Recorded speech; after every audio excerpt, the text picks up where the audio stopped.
about ready to get started. Several have come in and noticed interesting title. It's not mine, it's from the book. So if you're real quiet, I am sure you can hear the beating heart of my wife and daughter because they're extra concerned that I meant to say something that might embarrass them. So we're going to try not to do that. My family, we've lived all over the United States. I was born in Brazil, but I used to consider myself a Texan. Texas does things a little differently than the rest of the world. So when Jenny and I would go home when we were dating and then engaged and then married, as we crossed the border, I would always tell her to hush. Because now she was in the earth's hell in Texas. I don't feel that way as much anymore, but Texas has an interesting thing. They have their own language, right? So the black stuff that comes out of the ground that makes a lot of Texans money, what's it called? Oil. It's oil, but if you're in Texas, the word is O-L. It's oil. So another word, the strand of fence that keeps cows in their pens, it really is called barbed wire. If you hear it from a Texan, it is Bob Ward. And I always want to say Bob Ward what? Southern Oklahoma. There's some Bob Ward there too. There is some Bob Ward there. There may even be some Bob Ward around here. I was going to give Bob Harrington a good mark. I carry some with me. Oh, hey, Bob. So Bob wore what? I got some wire. Oh, you got some wire. So, why do I bring that up from Texas? So, one of my favorite lines from Texas is, there are two ways to say the word naked. So, if you're in Texas, the word naked means you don't have any clothes on. The word naked means you don't have any clothes on and you're up to something. So tonight we are going to look at what we're talking about. Let's get naked, but not that way. The good news for you all is next week is that way. I am encouraging Wayne to have as much pictures as possible. Did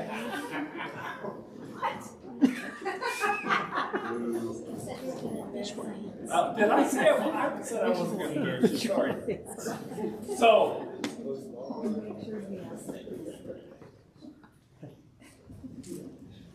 So the story of Adam and Eve. Everybody knows the story. So they both were naked, and they were not ashamed. They were naked. I'm sorry. They were both naked, and they were not ashamed. Genesis 2:25. So what happens? Mr. Snake comes along, and then what happens?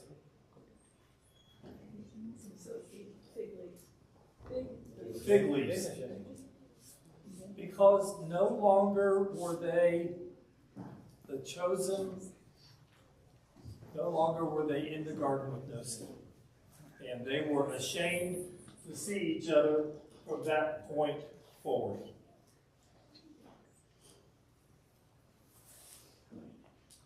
Sunday, and those that were in the class that I taught on Sunday, you're going to have some repeats, so just pretend like it was good the first time and you want to hear it again. Do we ever talk about our marriages being holy? What does the word holy mean? Set apart. Set apart. Sanctified. Sanctified. How often do you feel when you're in church service, not only feel that you're in the presence of God, but feel that you are in a holy place? We sing a lot of songs about being in a holy place. And if we choose to be holy as God is holy, then I think marriages should be holy too. 1 Thessalonians 4, 3-7, for this is the will of God, your sanctification, that you abstain from sexual immorality, that each one of you know how to control his own body in holiness and honor, not in the passion of lust, like the Gentiles who do not know God, that no one transgress and wrong his brother in this matter, because the Lord is an avenger in all these things, as we told you beforehand and solemnly warned you. For God has not called us for impurity, but in holiness. I want you to really think about that as we continue on, that we're choosing to have our marriages be holy. So, when God planned a marriage, what did he intend marriage to look like? Well, let's just get one thing out of the way. He meant for it to be man and woman. And there is no ifs, ands, or buts about that.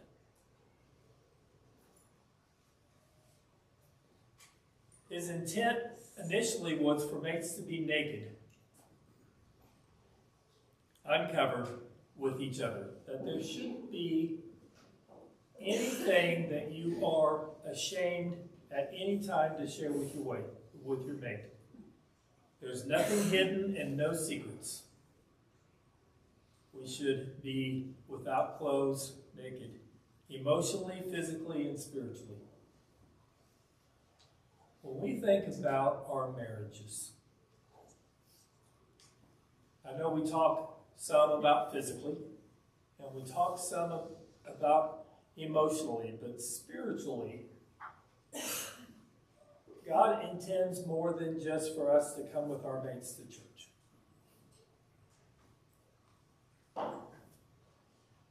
The closest way you can get to God with your marriage is through prayer together and study.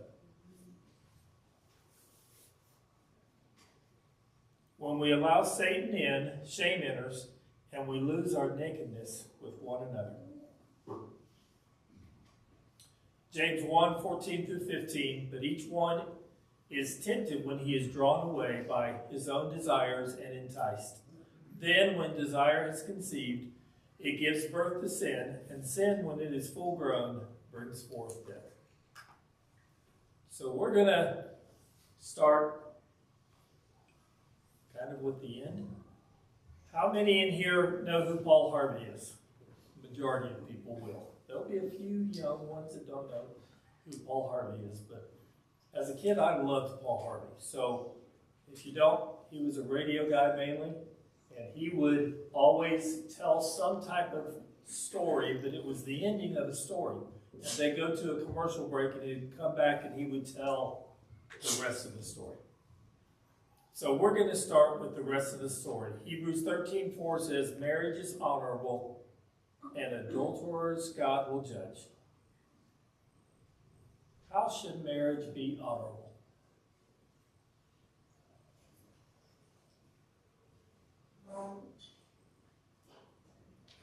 One man and one woman. And I know the world is bothered by this thought. When I married my wife, I don't necessarily love the word possession, but she is mine. And I don't have to worry about that. I don't have to worry because we are in a Christian marriage of where she's going or who she's talking to or what's going on. That's what honesty and intimacy and trust all work in together.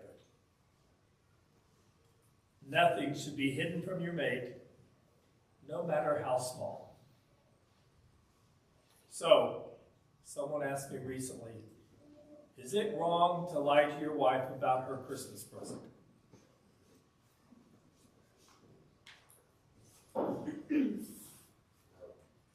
No, and I agree, whoever said no. We are talking about two different things. When you talk about trying to hide what you bought for your mate for Christmas to where she doesn't know, That is a whole lot different than hiding other things. Dishonesty can destroy a marriage. So when we were all little, we kind of like to talk about white and red lies. Lies are lies. But I'll tell you one thing that happens with lies. If you tell a lie to cover something else, eventually, soon and very soon, you're going to have to tell another lie to cover up that lie. And then you're going to tell another one to cover up that one, and it becomes a chain. One thing I read in looking at this was that the world is okay with lying. The world says if the lie is something good, or if it's based with an agenda, then it's not really a lie. The problem is that once you start lying, it's kind of like getting to the edge of that cliff. You're kind of taking small steps as you get towards there, and you're slowing down, and you tell another lie, and you're getting a little closer, and you tell another lie. Pretty soon, it's very hard to keep up with what you've said to who about what. Proverbs 12:22, the Lord detests lying lips, but he delights in those who tell the truth. There was a famous movie, courtroom scene with a military officer. You can't handle the truth. We always should strive to handle the truth. The truth sometimes is not necessarily fun or enjoyable, but it's the truth, and it's what God expects of us. Trust is the foundation piece of your marriage. I won't sing it for you, but you know that kid's song that talks about building, the wise man building his house upon the sand, and that doesn't work, and several other things. And then it gets to building his house on the rock. I wish we could sing that same song with marriages. Because marriages succeed if they're built on a solid foundation. Tim's little devo tonight, and I've got another slide on this later, but when he talked about two are better than one, that really is talking about marriage also. And then when he says a cord of three can't be unbroken. So when you are married as Christians with each other and also with God in your lives, then there's a cord that just can't be broken. The main points in the book, and we don't necessarily follow the book exactly, but they talk about cell phones. And we'll come back to it in a second. Two types of affairs, that there's physical affairs and there's emotional affairs. Which one is worse? And I can't answer that for you. In my mind, I've always said that if an affair is just, and that word just gets us in trouble, but if an affair is just sex, I think I could handle that in my own mind than the thought of me being replaced mentally with my mate. And that's what a lot of times we're talking about. So, sin starts off so innocently and morphs into something really quick. We need to be very careful with friendships of the opposite sex, and we'll come back to talk about all these. Social media, that gets its own category. We're going to start with affairs with the eyes. And we're going to talk some directly about pornography. I'm really not trying to offend anybody, but there is a reality that pornography is rampant not only in our nation, but even sometimes in our churches. Statistics say, this is so close to me, 15 billion to 95 billion is spent each year. That's a big difference, but we are again talking about billion, not million. Porn addiction, 11% of men and 3% of women are addicted to porn. Porn use, specifically online, 69% of men and 40% of women. All my life, I've heard the statement that men are more visually tempted with pornography than women are. And I got to tell you, I have one word for that: hogwash.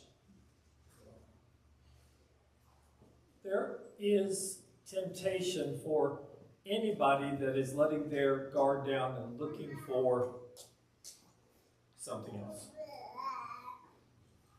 For men, I said, don't look around you, but 6 or 7 men out of the 10 you are sitting near struggle with pornography.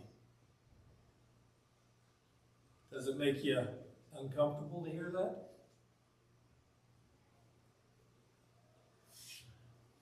What makes pornography so attractive?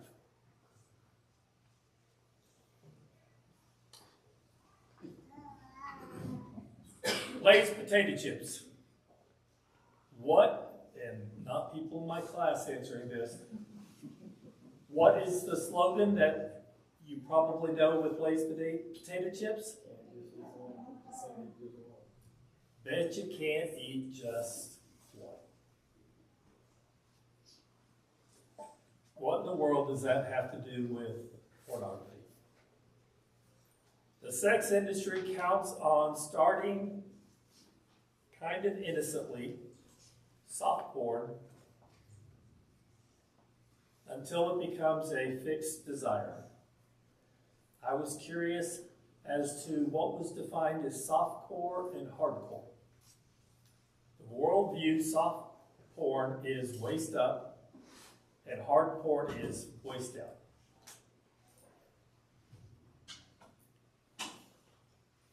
We convince ourselves that we can stop any time.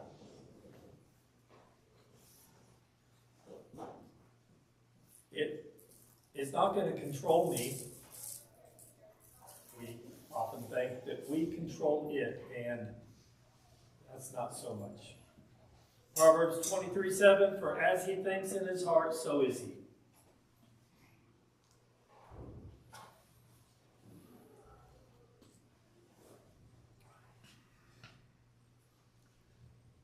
I've shared this story before, and I've said it enough times that people know who it is. But Craig Dodgen's oldest son, he was in 8th grade. He came to church one day, and I knew he was supposed to be going with his girlfriend to Whitewater Bay. And I asked him, he showed up there, and I asked him why you didn't go to Whitewater Bay. And I could never have heard wiser words than these from an 8th grader. And he said, if I go, I can't keep my eyes in check.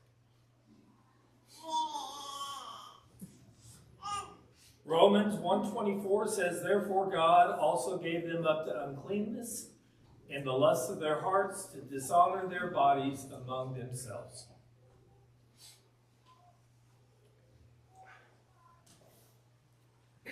What makes it so attractive? 24/7. Anytime and anywhere. Computers change things. So in 1960, if you tried to go look for pornography, you probably went to your local 7-Eleven and bought a Playboy. Or if you were a teenage boy, you found a National Geographic. Sorry, it's reality. Let's not fool ourselves that porn is only viewed in the dark when no one's around. These great inventions, and there are some good things about it. And there's a lot of bad. Availability is the devil's friend. It doesn't take much to creep in. Proverbs 7, 9 through 10 says, "In the twilight, in the evening, in the black and dark night, and there a woman met him with the attire of a harlot and a crafty heart." And that's very descriptive in itself. The sex industry has figured it out that they are producing something that most, or a lot of men, want to see. Sex sells, all ages, both sexes, night, day, in public and private. In a marriage, porn can simply destroy it.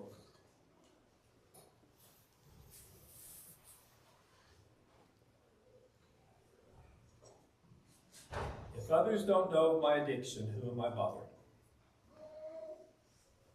And you could say this same thing with other addictions, but in our marriage, in our marriages, why should it affect others if they don't know I'm doing it?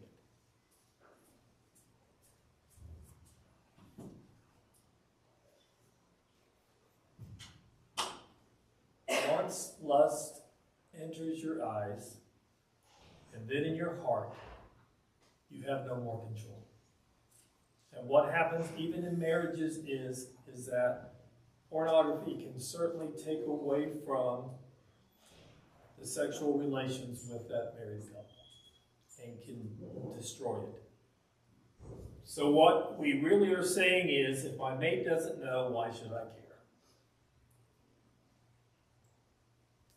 Danger, troubles ahead. The devil is trying to convince you that she doesn't need to know everything. So as married couples, do you think you're pretty transparent with your mate?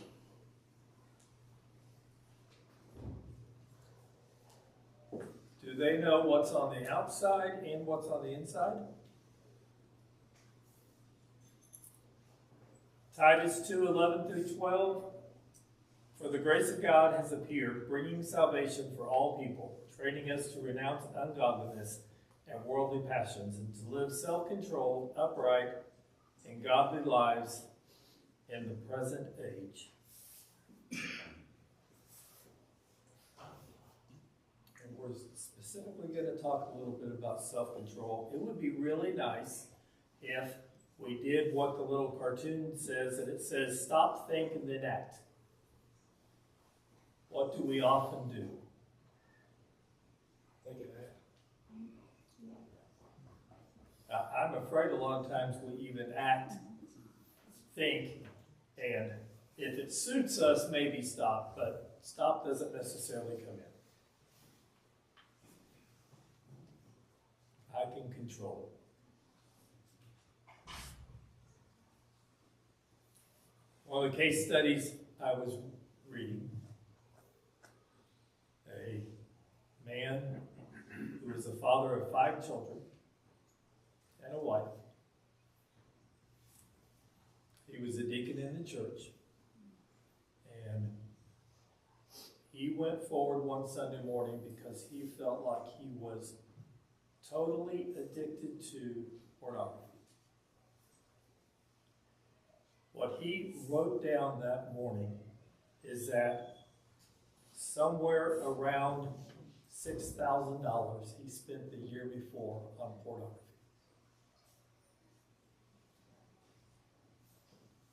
Number one, my wife does all the financial stuff, so I don't know how I would get $6,000. But I think there was a problem before the $6,000 was spent. The problem starts day number 1. The main problem is the belief that I can control pornography when it should be we, with God and with my mate. There is nothing that our marriages can't handle and work through if we're working together and working with God. I'm not saying they're all easy times, because I know that that's not ever going to be the case, but whatever the addiction is, whatever you're doing to separate yourself from your mate, you can work through it. Paul urges women in 1 Thessalonians 2:5 to be self-controlled. I think that's really for all of us. I asked my class on Sunday, is there any sin you can think of that doesn't involve self-control or lack of self-control? And there probably isn't. When you look at the gifts of the Spirit, I think they all form into self-control, because self-control involves just nearly everything you can think of. Simply to control self, that can be eating, lying, anger, etc., and porn. I hope we can be pretty honest here that sometimes the word control can mean that with proper observance, that I can control when even I do bad things. And godly self-control is not that way. Godly self-control says, I put aside this sin, I leave it, and the replacement in its place is God. Romans 13:14, but put on the Lord Jesus Christ and make no provision for the flesh to fulfill its lusts. So what can we do to build better marriages? We're thinking of covering and not covering and nakedness and not nakedness. How can we become more transparent with our mates? And this is where you all talk a little bit. Communicate what we feel, Communication. what we do each day. Not too far, because I don't need to know everything. Like his drive to work, for instance. I'm just saying. We have to communicate what we're doing, who we're talking to, what we're, just. It goes back to the other part, honesty, Yes. trusting one another, and then the communication to go along with the honesty and the trusting one another. Exactly. I think it's all three. Because you can communicate, but that don't mean that you're communicating honestly with things that you're struggling with. So I think it's when you can talk to your mate about anything. And that only comes from God, as you said, from having God. Well, from Sunday's lesson in 1 Corinthians, we talked about how there's 3 reasons for marriage: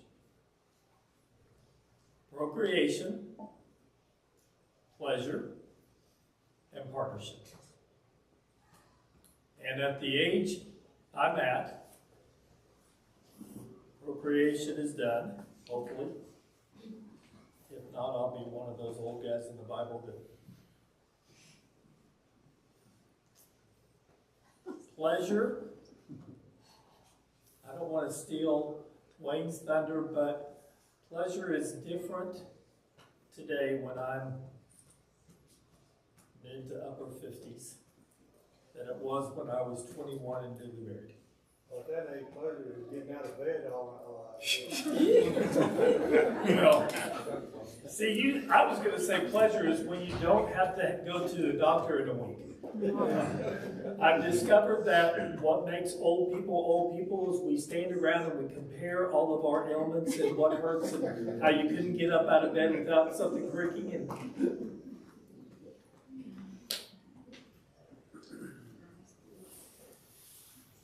Tim preached a sermon. It's probably been a year and a half ago at this point, maybe more. And he told us that we should share our passwords on our cell phones, on our computers, on our tablets, on our watches, and anything else.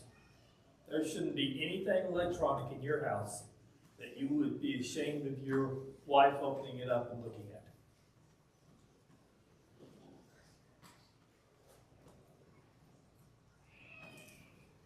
social media.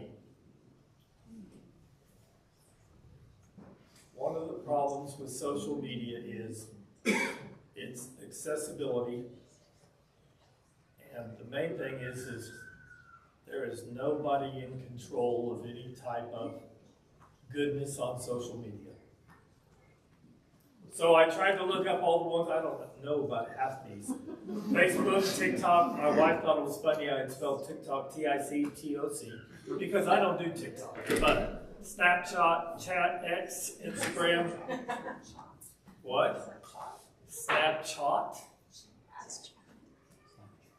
Snap something. X, Instagram, Threads. We're going to come back to Discord in a second. WeChat, Quora, Reddit, Telegram, WhatsApp, etc. Who knows much about Discord? It is maybe the worst vehicle in social media. Is it? Do what? Well, I used to in contact with all my grandkids on this one. You can. But we have our own channels and nobody's allowed in it. But You can. I lead an anti-porn group chat on Discord. Okay. A support thread with about. Well, and But it's there's, bad. yeah, there are some Bible classes that have. There can probably be some good there. There can also be some. What is it? Do what? What is Discord? I mean, is it like Facebook or something like that, or what? Discord is someone else named is what? It's like secret chat. Yeah, it's a secret chat room. The problem is that if you really start going to look at Discord, all of the pornographic and satanistic, it's A just, lot of times it's with strangers. most of the time it's with strangers. And once you start, that person finds ways to get a hold of you. There is no doubt that there are good things that may come from it, but if you're a parent of a child that isn't a teenager yet, I would be very leery about anything on Discord. We need to be very careful with friends of the opposite sex. Can married people be friends of the opposite sex? I sure hope everybody says absolutely. There's a caveat in there. I wouldn't have any problem in calling Chad up and saying, let's go to lunch one day. No problem at all. It is a little bit bigger problem if I call Temple up, who I consider a very good friend, and say, let's go do lunch. One of the things they say in the book is that they had a man that came to them and said that he had recently gotten in touch with a high school girlfriend. And it started off really slowly. 1 or 2 texts, 5 or 6 texts, 20 or 30 texts. He pulled up his phone and his emails and all, and he realized that he had communicated with her 1,400 times in 3 months. I don't communicate with my own wife 1,400 times. No, I probably do because I'm talking. No. We need to be very careful with who is filling your cup. If we are finding a substitute in any way, and that's why mental affairs can be so very dangerous, because they may never turn into sexual affairs, but that is still keeping a border or a wall between husband and wife that shouldn't be there.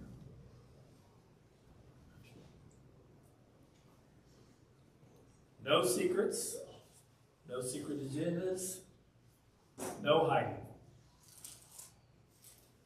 So, I kind of have a cute story with there's a purpose.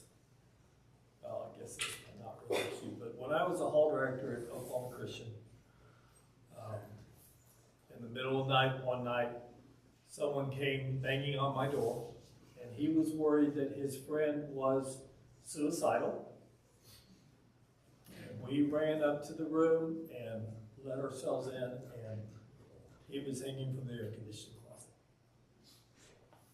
We pulled him down, and he was okay, relatively speaking. He had a lot of things to work through. The school wanted me to go see the psychologist that OC had. Some of you remember Dr. Wood. I went often to Dr. Wood. My wife likes to tell the story that one night in the middle of the night, she was wondering where I was. And I was hiding behind a picture on a flat wall, thinking that I was hiding from something. She told me later that no part of me was really hiding, but in my mind I was trying to hide. What does hiding do for us? Isn't it so much easier to tell the truth and be transparent than it is to try to hide?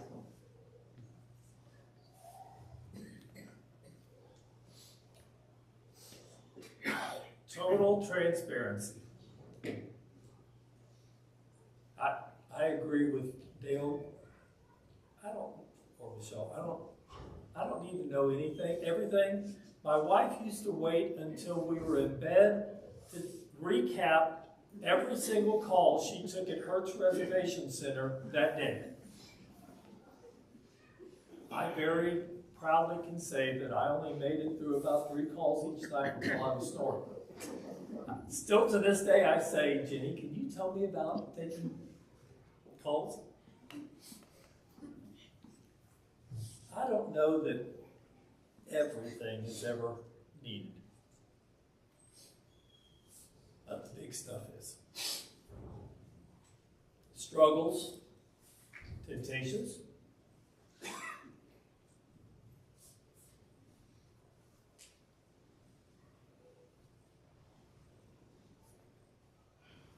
marriage is not just a contract between 2 people, but a sacred commitment made before God, where the couple pledges to unite as one flesh in a lifelong bond, signifying God's presence and involvement in their union. God is considered a part of their marriage, making it a solemn and unbreakable promise. Do we think of our marriages as commitments? Is our marriage, is it a contract?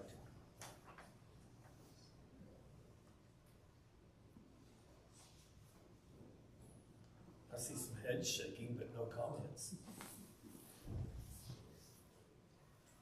How many of you were married in a church building setting? I figured the majority would be. My dad did our wedding. Somehow I got the worst side of the stick, because when he did my brother's wedding, who's 3 years older than I am, it was one of the funniest things I had ever heard. And my dad is not necessarily a funny guy, but he had gotten stories from the families and from both he and his wife, and it was a hoot. And then he got to my wedding. It was really long. So long that our unity candles were burning down so fast that my wife was really nervous that we would have nothing left. It was really long. On top of that, I had some issues with my body. So my best man and men, whatever they're called, I don't know. Bridal party, whatever. They decided the night before we got married to take some razors and some shaving cream, and they helped me out.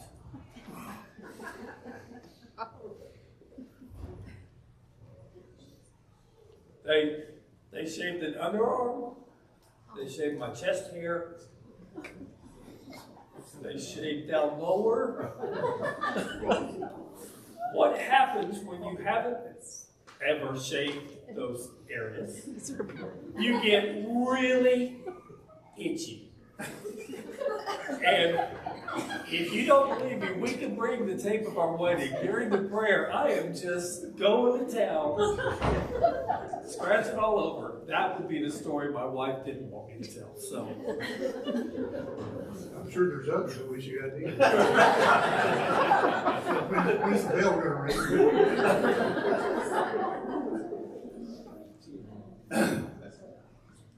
but even with, yes? I was just gonna say, and I'm sure it is going on, but I'm 62. We went to one of these probably 15 years ago, marriage enrichment things, maybe 2025.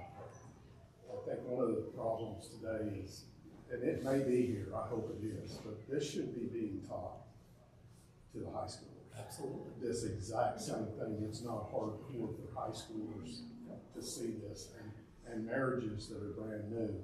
Even before people get married, to notice all these things about social media and things like that can tell you a lot about the nature of marriage.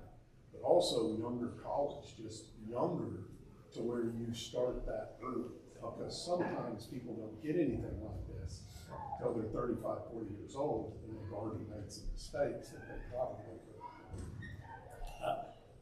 I get worried thinking about high school. I think we should be doing more talking about abstinence, talking about pornography at times. There's a book that people know pretty well called Every Man's Battle that sometimes is taught in high school. I think these days you could go even younger than that. What used to be affecting juniors and seniors in high school is now in the elementary schools.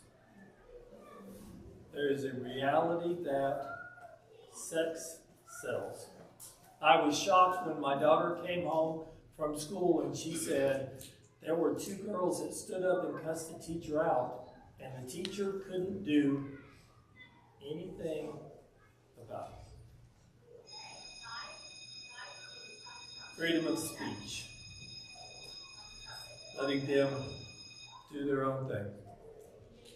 Somewhere along the lines, if our marriages are not growing, then they're stale. And I don't want any of us to get into the troubled direction that you get somewhere and you're shocked one day that it hits you like a ton of lead. That can possibly happen, but I think there are warning signs and everything else. But someone said communication is so very important. Hey, Kerry? Yep. One of the things, one of the previous slides you had, you were asking the question what makes it so attractive. Part of it, perhaps the greatest part of it, it isn't the physical aspect of it. That's not the high that is addictive. It's a perceived, albeit a false, sense of connection and intimacy. Yep. That's the attraction. And it's becoming even more so, like the numbers are also rising with women, because 2 things. One is you see in those images and videos a perceived intimate connection that in Genesis says that that's what unites the 2. Like Adam and Eve are reunited through sex. And so we're longing for that. But on the other side of Genesis 3, we're all ashamed. We're all broken. We're all struggling. We're all feeling judgmental. We're all feeling judged. And we struggle to reconnect even through that, even in marriage. So in those images, you see that without judgment. Consistently available. Always there. And also you see them acting out what seems to be with no inhibition, with no shame, with no guilt, completely free. And so that is also part of what's attractive and thus highly addictive. It's not just physical. And anytime we think it is, we really lose sight of what's behind the problem and what really becomes addictive in that nature. One of the things that's tough for families is that TV has really changed through the years. There was a time when the 7 o'clock TV time was supposed to be family okay. No language, no partial nudity. It's not that way anymore. I have been shocked. Almost always, the most popular sitcoms are the trashiest sitcoms. Because the world thrives on that when we should be setting ourselves apart from it. And I guarantee in your marriage, it is better off if you figure out how to set yourself apart from it than it is to be a part of it. Last slide. Now your turn. Is your marriage a holy marriage? So, homework, I'd like for you to maybe think about in your personal walk, what do you need to make your marriage a holy marriage? Do you need to be around more? I got to tell you that I was never at home for about 15 years. I would leave work and I would go directly out to ball fields, and I would get off ball fields when she was already asleep. I used to kid that we got along better when that happened. And that is 100% not true.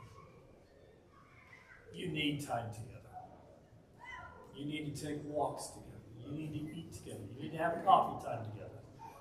Our favorite date when we were newly married was going to Sam's. And everybody would say, why do you like going to Sam's? Well, two things that's good about Sam's. Number one, you don't have to buy. Number two, they used to have the little stands where they give you it's like eating dinner. I mean, they give you all these things, and yeah, my answer was just yes. You know, put it there.